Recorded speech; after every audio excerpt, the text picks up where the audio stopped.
a will to do more for God. Why? Because what happens when I'm at the movie, when I'm out hanging out and I'm doing this, I just feel like I'm almost lost because I ain't doing what God has called me to do. That's right.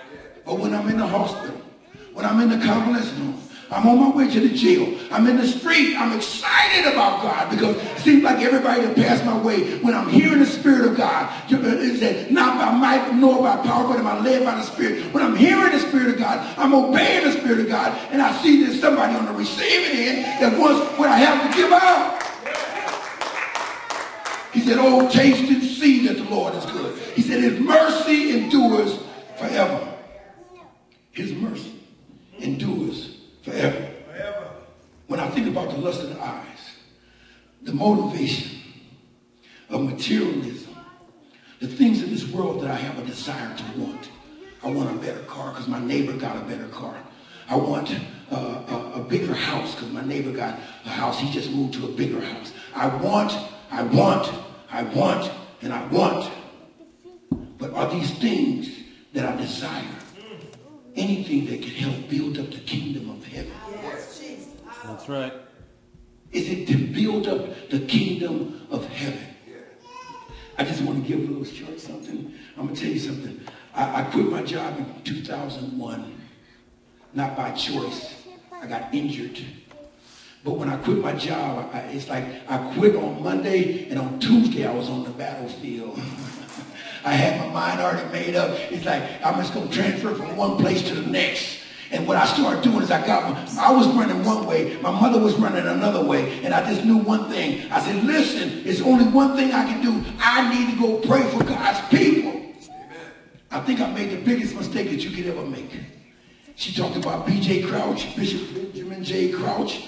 I went and got his roster of all his people, and I started calling everybody on his roster. And I start calling, praying. I'm just praying. See, when you're led by the Holy Ghost, you can expose the devil. So as I start praying for the people, I didn't know I was hitting them where it hurts. But I just kept praying. All of a sudden, a bishop came to me and told me, boy, what you doing? So I ain't doing nothing what God told me to do. He said, man, you called all these people is fussing and fighting. And I said, oh, man. Oh, well, listen, okay, I'll stop doing that because the people can receive correction from the king. If I don't know you and I speak into your life and I'm telling nothing but the truth and it affects you and you don't want to make a change, you better understand God is working something out in your life. And you need to hear. Don't hide from the king. Don't hide from him. My mother told me, give me that thing. Boy, you can't handle that, man. You other got lots of trouble going on around here. But you know what it did? It made me get to the white pages. I started calling people in the white pages.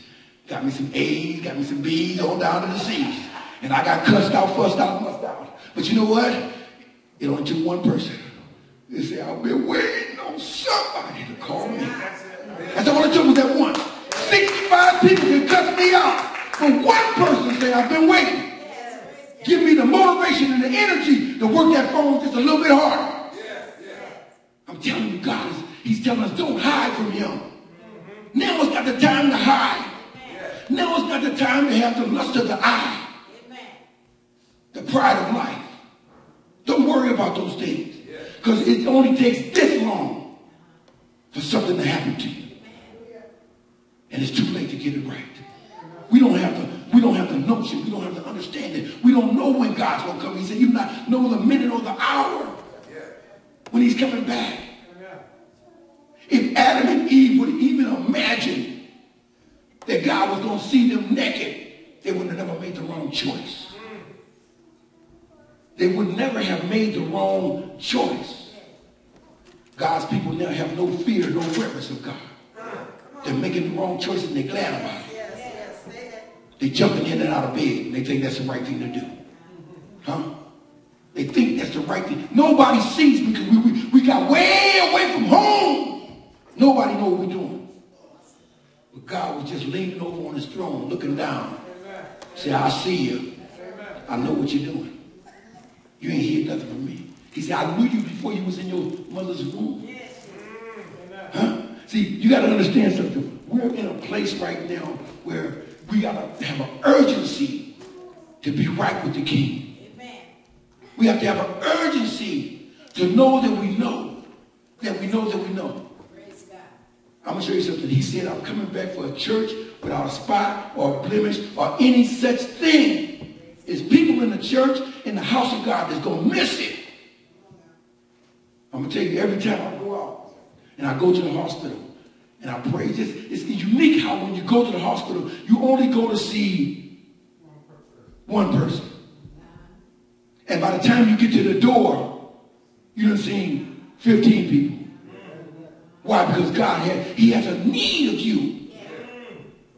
He has a need of you. If you could, don't get me wrong. No, it's beautiful to be in the house of God.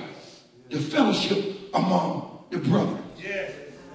But it's even more beautiful to walk down Hollywood Boulevard saying, hey, I just came to pray for you. I just came to see about you.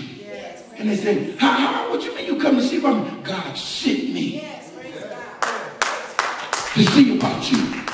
He said, God sent you. He sent me to see about you. God gave us a word, and we've been using it ever since. He said there's billions and billions and billions of people in this world. But we went to see about you. Don't you know how it is important for somebody that don't even know you, never seen you a day in your life, to come at your time of need? You're not hiding from the King. You're allowing yourself to get into the midst of what God has called you to do. He's calling you into the deep, to come out of behind the fig leaves and get out into the open where you can feel relaxed to do what God has called you to do. That you don't have time to worry about the things of this world. I'm in a dilemma right now. I keep asking myself, is this what you want me to do? The Bible tells me a prophet's worth is just reward. And sometimes I struggle to get to where I need to go. I struggle from laboring so hard that at the end of the night, I feel like I'm hungry and I want to eat because I don't labor so hard, but I don't have the money to eat. But I know one thing. He told me, he said, I'm with you. I'll never leave you nor forsake you. I'll never leave you begging for bread. All I know is one thing, is God is calling his people. He's calling you to another level in him. And the most important thing is nobody can do it for you. It's personal. On Judgment Day, I can't take my wife. I can't take my 7 kids. I can't take my 4 grandkids. It's only about me. The temptation that is knocking at your door, don't let it be the voice of the enemy. Let God